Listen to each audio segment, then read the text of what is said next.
ইয়া হরাই দিবার চাই তাই জানি না একা এক কাজ করি নবাব বেড়া যে কোন দিকে গেছে কিন্তু তার কোনো খবর নাই।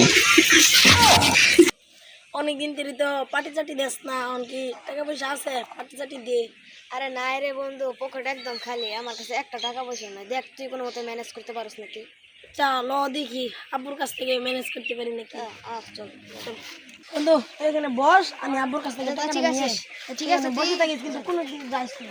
আমি আব্বুর কাছ থেকে টাকা কে দিল পিরিতের বেড়া লিচুর বাগানে, কমলার বাগানে সৈগ। কে দিল পিরিতের বেড়া লিচুর বাগানে গানে। আইতাছে নবাব। আব্বু টাকা লাগবে, টাকা দাও। টাকা কি তুই কেমন হেঁটে দেখেছ? থাপড়া মারলে বাদে কি বললা তুমি?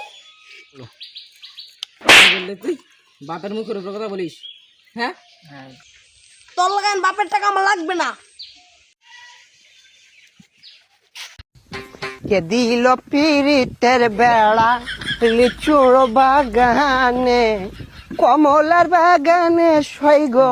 কে দিল পিরিতের বেড়া লিচুর বাগানে। সাতা করে দেখো না কেলে গানা কতক্ষণ ধরে বই রইছিলেন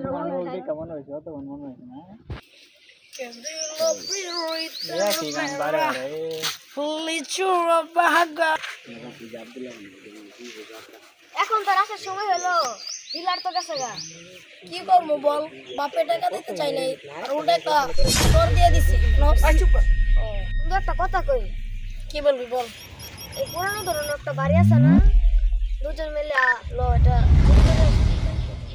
তুই যে করবি ধরা পড়ে কি হবে? ওই বাড়িতে কেউ থাকে না, একদম নীরব বাড়ি। যাবি? এই বাড়িতে 16 বছর আগে সোনা দানা সব ছিল। ল যাই, দেখে আসি কি হয়।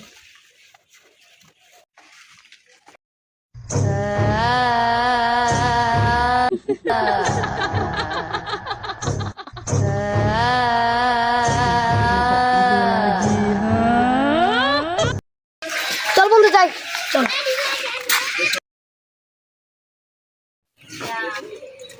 বন্ধু এত ভয়ঙ্কর জায়গায় আনছস কি না জানি হয়।